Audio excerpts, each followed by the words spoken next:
مسلمان ماننے کی تیاری کب تک؟ جب تک وہ صدق دل سے کلمہ نہ پڑھے. توجہ فرمائیں. سبق اللہ محمد الرسول اللہ. اب سب کہیں گے یہ مسلمان ہو گیا, یہ جنتی ہو گیا. تو ایک لمحے میں کلمہ طیبہ جہنم کے ایندھن سے نکال کر انسان کو جنتی بنا دیتا ہے. یہ کلمے کا پاور ہے. تو جو جہنم کی مصیبت دور کر دے, کیا وہ دنیا کی مصیبت دور نہیں کر سکتا؟ اللہ کے بندو, دین کو کھیل مت سمجھو, دین کو تماشا مت سمجھو, دین کو اپنی طبیعت کے مطابق مت بنانے کی کوشش کرو. اللہ پاک نے ذکر کے بارے میں ہر چیز کی لمٹ ہے, لیکن جب ذکر اللہ کی بات آتی ہے تو اللہ فرماتا ہے ذکرن کثیرا, ذکر کثرت. پاگل تو نہیں ہو گیا تمہارے ذکر خدا کو دیکھ کر لوگ کہیں پاگل تو نہیں ہو گیا. تب یہ ذکر کی کیفیت انسان میں پیدا ہوتی.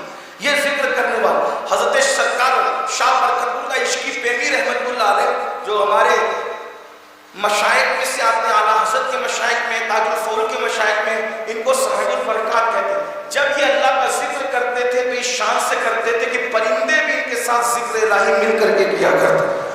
جس نے پرندوں کو ذاکر بنایا, یہ ہمارے بزرگوں کی شان ہے. تو دوسرا کامیابی کا نسخہ کہ اللہ کا ذکر کرے. بہنیں بھی موجود ہیں.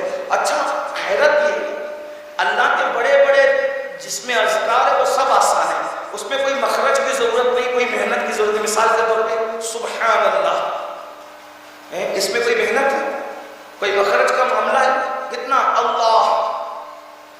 یہ جب میں اللہ کہتا ہوں تو مجھے غوث پاک یاد آتے ہیں. سرکار غوث پاک کے متعلق میں نے اپنے بزرگوں سے سنا کہ غوث پاک فرماتے ہیں جب تک میں نہیں چاہتا اس وقت کسی کی زبان پہ میرا نام نہیں آتا. جب کسی کی زبان پہ میرا نام آ جاتا ہے تو پھر وہ مصیبت میں نہیں رہ جاتا.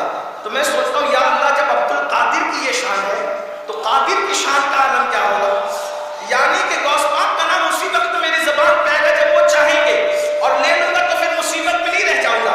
تو جب بندے کی شان کا یہ عالم ہے, اب اگر میں اللہ کا ذکر کر رہا ہوں تو کیا مطلب, گویا کہ اللہ نے مجھے لیے چاہا, تو جو مجھے چاہے, یہ کتنا بڑا مقام ہے کہ اس نے چاہا کہ میں اس کا نام لوں.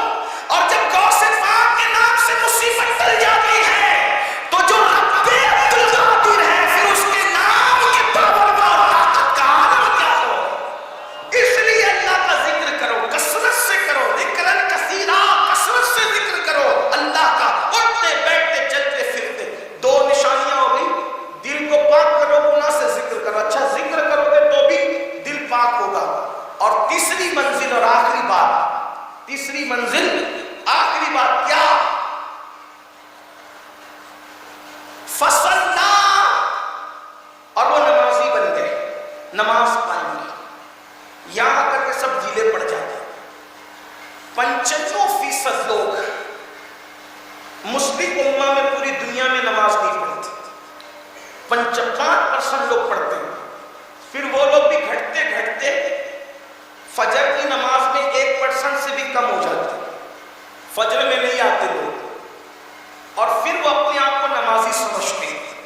نمازی کی تعریف کیا ہے وہ سن لیں.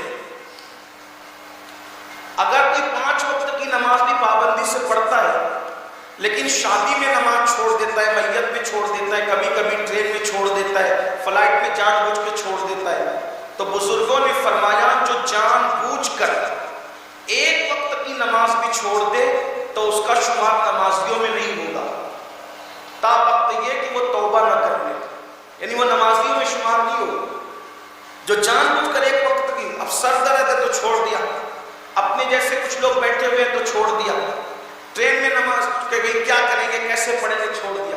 ہمارے مذہب میں یہ کھڑے ہو کے نہیں پڑھ سکتے, بیٹھ کے پڑھو, بیٹھ کے نہیں پڑھ سکتے, لیٹ کے پڑھو, اشارے سے پڑھو. نماز معاف نہیں ہے, نماز پڑھنا ہے. تو چونکہ 3 اصول کامیابی کے, دل کو پاک کرنا, ذکر کرنا, نمازی بننا, 3 چیزوں پہ عمل کر لو, اللہ نے سند دی ہے, تم کامیاب ہو جاؤ گے, زمین کے اوپر بھی اور زمین کے نیچے بھی. اب ایک حدیث پڑھ دوں اور اپنی بات کو پورا کر لوں. تھوڑی طویل حدیث ہے, شرح کے ساتھ پڑھوں گا لیکن آپ کی توجہ چاہیے. اب کچھ لوگ یہ سوچتے ہیں کہ مولانا اگر ہم نہیں بھی نماز پڑھیں گے تو ہم مسلمان تو رہیں گے نہیں. یہ بہت بڑی غلط فہمی ہے کہ نماز چھوڑ کر بھی تو ہم مسلمان رہیں گے نہیں. یاد رکھنا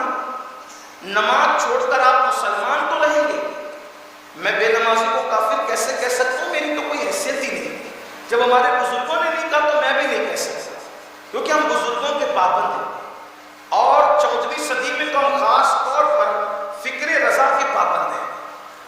ہم اس سے نہ آگے جاتے نہ پیچھے جاتے، کیونکہ امام اہل سنت نے 14 صدیوں کا اتنے مجموعہ نچوڑ کر ہمیں پیش فرمایا۔ نماز چھوڑ کر آپ کافر نہیں ہوتے حنفی ہونے کی وجہ سے، احناف کے فتوے کی وجہ سے، لیکن کسی کا بھی فتویٰ اٹھا کے دیکھ لو، نماز چھوڑ کر اگر آپ کافر نہیں ہوتے، اور یقیناً نہیں ہوتے، لیکن نماز چھوڑ کر پھر آپ جنتی مسلمان بھی نہیں رہ جاتے۔ کیوں؟ میں اہل علم کی توجہ دعائیں لینے کے لیے چاہتا ہوں کہ اگر غلطی کروں گا تو میری اصلاح کریں گے۔ میں بطور سبق سنانے کے ان کو عرض کر رہا ہوں، اور آپ کو عبرت کے لیے، آپ نماز چھوڑ کے کافر نہیں ہوتے، صحیح بات ہے،